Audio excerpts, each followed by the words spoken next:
J'ai fini par acheter ma propre maison après que tout le monde m'a trahi, et maintenant ma sœur, mon ex-femme et mes parents sont furieux, mais je refuse catégoriquement de les laisser revenir dans ma vie. Salut tout le monde, j'ai 34 ans et je n'aurais jamais cru que je finirais par raconter mes galères sur Internet, mais on en est là. Avant, j'avais ce que je considérais comme une vie plutôt honnête, un bon poste de mécanicien dans un garage de quartier, une petite maison en location dans une banlieue tranquille et une femme, que j'appellerais Julie, avec qui j'étais depuis la fac. Rien de luxueux, mais c'était stable. Je bossais dur, je payais les factures à l'heure et je pensais construire quelque chose de solide. Julie et moi, on n'était pas parfaits, mais quel couple l'est? On avait nos petites habitudes, nos délires à nous, nos projets d'avenir, enfin, c'est ce que je croyais. Il y a 2 ans, ma vie a littéralement implosé quand je suis rentré et que j'ai surpris Julie dans notre lit avec le voisin. Je n'invente rien. J'étais rentré plus tôt du garage pour lui faire une surprise pour notre anniversaire de mariage, et je crois que c'est moi qui ai eu la surprise. Je me rappelle encore son regard quand elle m'a vu sur le pas de la porte de la chambre, même pas de la honte, juste de l'agacement parce que je l'interrompais.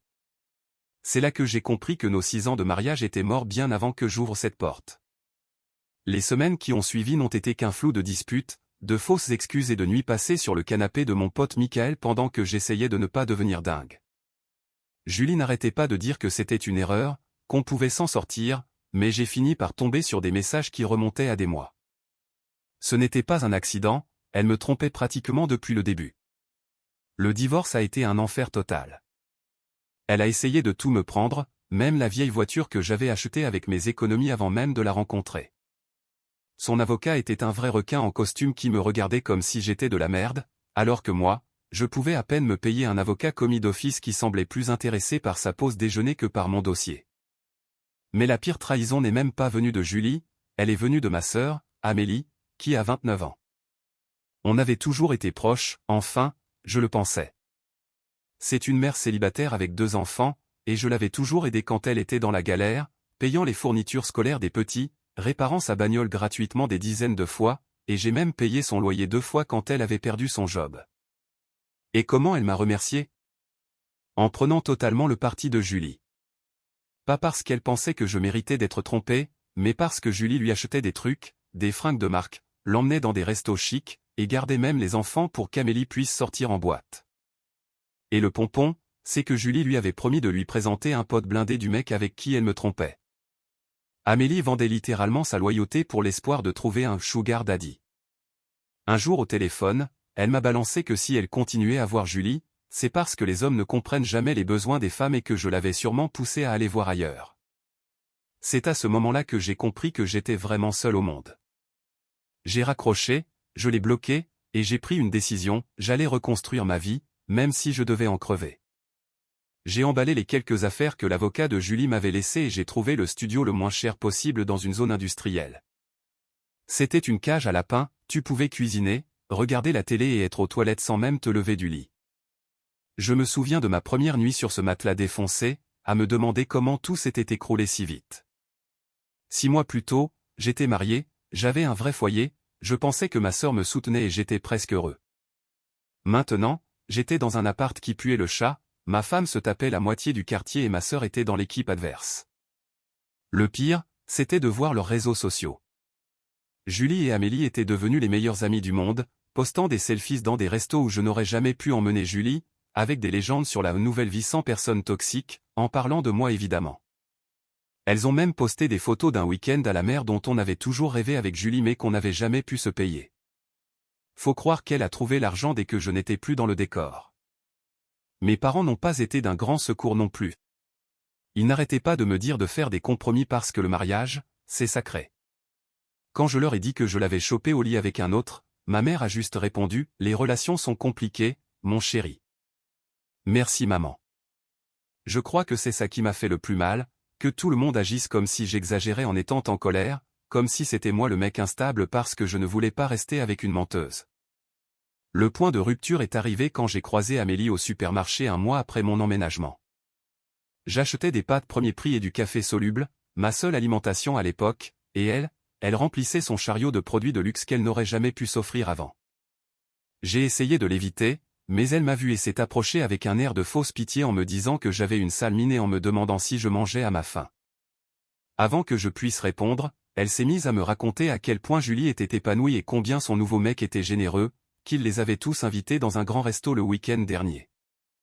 Elle s'est même penchée pour me confier comme un secret que Julie lui avait tout dit sur l'échec de notre mariage et que j'aurais dû être plus attentif à ses besoins.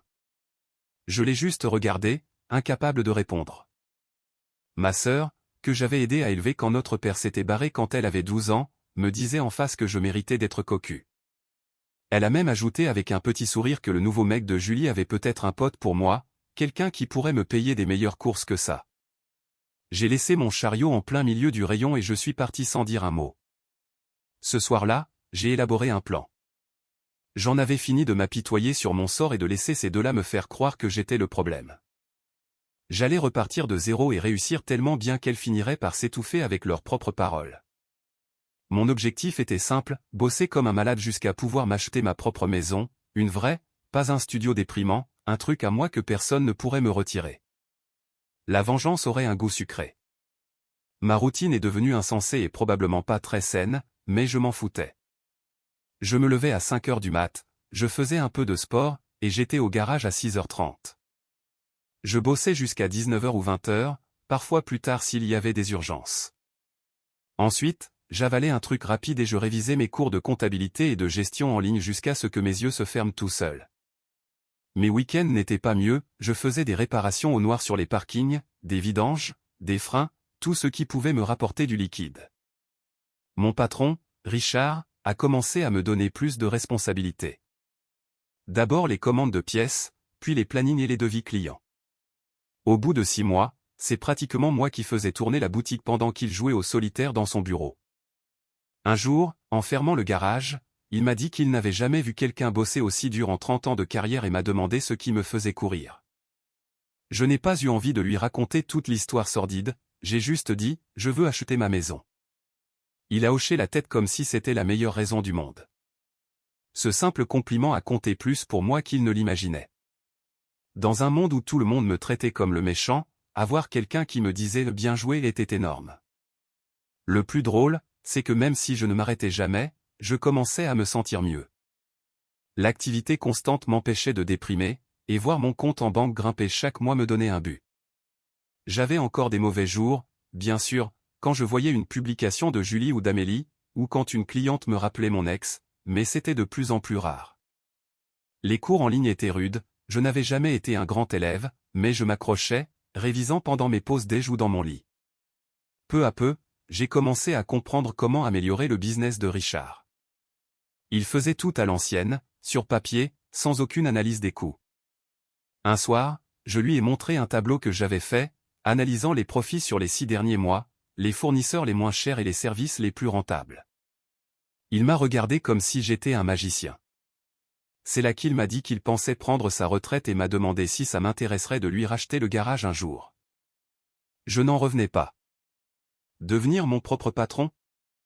J'ai dit que je n'avais pas cet argent, mais il m'a proposé un plan de paiement sur plusieurs années. C'était la première fois depuis une éternité que je voyais un vrai avenir.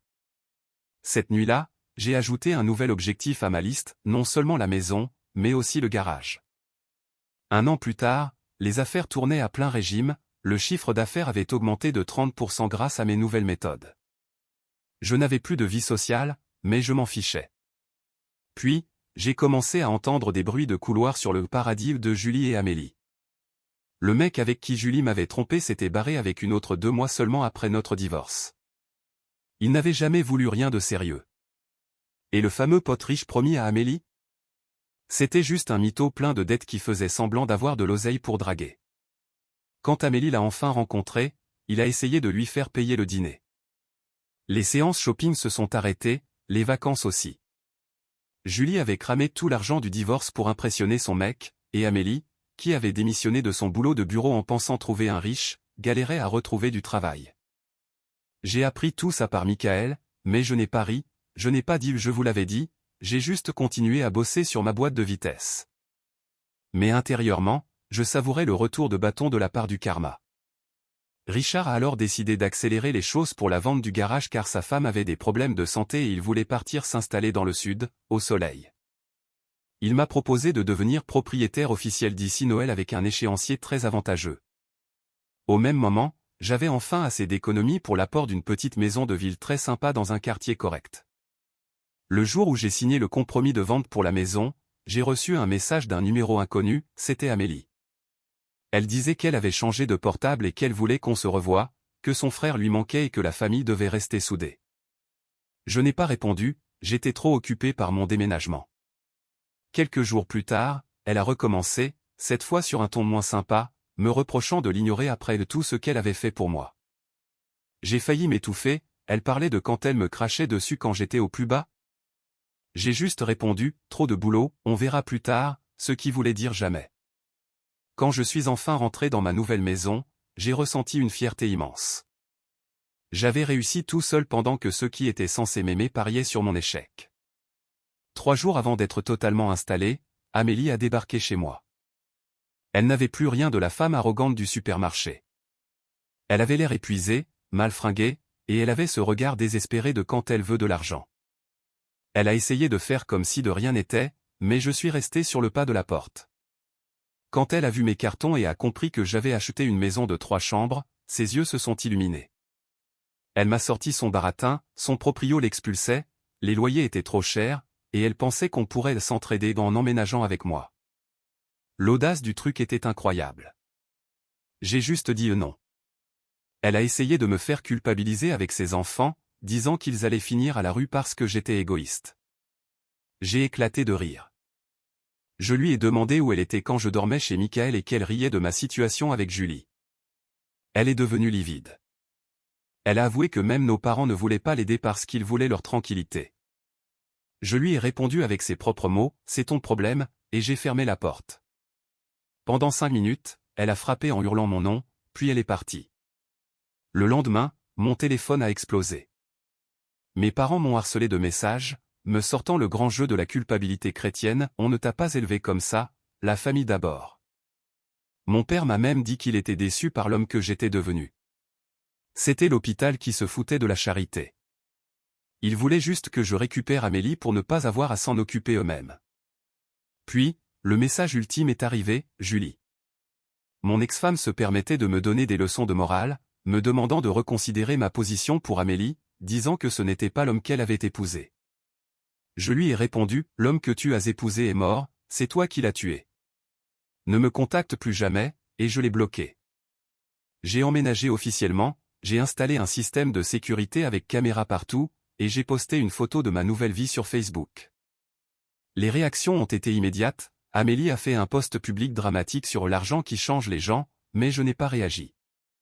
Quelques jours plus tard, ma mère a réussi à m'avoir au téléphone en appelant avec un autre numéro. Elle a essayé de me faire croire que ma maison était trop grande pour un homme seul et que je devais assumer mon rôle de frère. Je lui ai rappelé que j'avais bossé 80 heures par semaine pendant 2 ans pour ça, et que si Amélie était dans cette merde, c'était à cause de ses propres choix. Ma mère a fini par me dire que j'allais le regretter, mais je savais que non. Le lendemain, je suis rentré et j'ai trouvé Amélie garée devant chez moi avec ses gamins et toutes ses affaires dans des sacs poubelles sur mon porche. Elle a essayé de me faire un coup de pression devant les voisins en disant qu'ils étaient expulsés. Je lui ai dit d'aller chez nos parents ou chez Julie, sa super copine de shopping. Elle a commencé à m'insulter, disant que j'étais toujours le même raté que Julie avait trompé. C'est là que le dernier gramme de culpabilité que j'avais a disparu. Je lui ai dit de dégager ou j'appelais la police pour violation de domicile. Elle est partie en pleurant et en criant. Le soir même, c'est Julie qui s'est pointée.